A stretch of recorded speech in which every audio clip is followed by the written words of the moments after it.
யாழ்ப்பாணத்தில் தாம் கூறிய கருத்தை ஜனாதிபதி ரணில் விக்ரமசிங்க திரிவுபடுத்தி கூறியமைக்கு மன்னிப்பு கோர வேண்டுமென தேசிய மக்கள் சக்தியின் ஜனாதிபதி வேட்பாளர் அனுரகுமார திசாநாயக்க தெரிவித்துள்ளார்.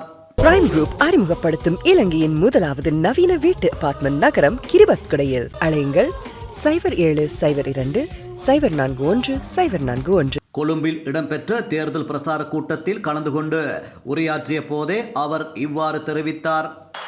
එවගේම රනිල් වික්‍රමසිංහ පහුගියදා උතුරට ගිහිල්ලා ප්‍රකාශයක් කරනවා මම දෙමළ ජනතාවට තරජනය කරයි කියලා. මට දෙමළ ජනතාවගේ සමාව ගන්නද? රනිල් වික්‍රමසිංහ ඔයා කැත විදියට මේ දේශපාලනයේදී ජාතිවාදය උස්සන්න කරන්න උත්සාහ කරමින් තිබෙනවා.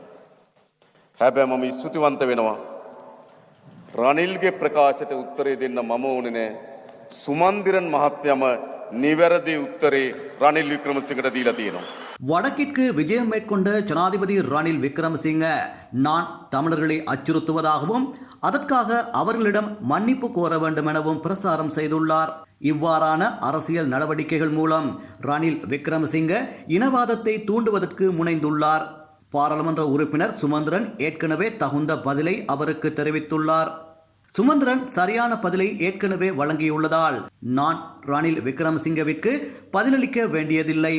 நாட்டில் இனவாத பிரசாரங்களை முன்வைத்து மேற்கொள்ளப்படும் அரசியல் நடவடிக்கைகளுக்கு முற்றுப்புள்ளி வைக்கப்பட்டுள்ளது. அத்துடன் ரணில் விக்ரமசிங்க அண்மை காலமாக என்னை தோழர் என குறிப்பிட்டு வருகின்றார். இவ்வாறு நட்பு பாராட்டுவதன் மூலம் ஒருபோதும் அவரின் தவறுகளை மூடிமறைக்க முடியாது என அவர் தெரிவித்தார்.